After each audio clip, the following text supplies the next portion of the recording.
Sa paglantad ni Las Cañas, wala na pong natitirang duda ng atin pong Pangulo ay isang mamamatay tao at sociopathic serial killer.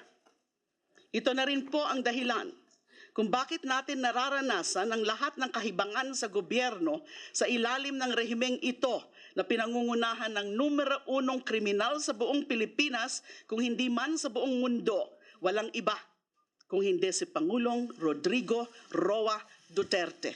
Huwag na rin tayo magtanong, katulad ng sinabi ni Senadora Risa Hontiveros, kung bakit mistulang may reunion ng mga questionableng karakter sa ilalim ng rehimeng Duterte. Mula sa mga Marcos, kay Arroyo hanggang kay Napoles, 10 ng kanilang mga abogado, katulad ni Ferdinand Topacio, at mga operator na katulad nila Dante Jimenez, Sandra Cam, Reynaldo Esmeralda at Ruel Lasala.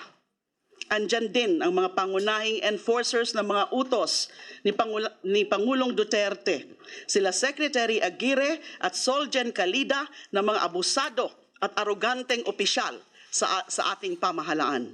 Huwag na tayong magtanong kung bakit sa panahon ni Duterte naglabasan at namayagpag ang lahat ng mga kriminal, korap, halang, bituka at maiitim ang kaluluwa.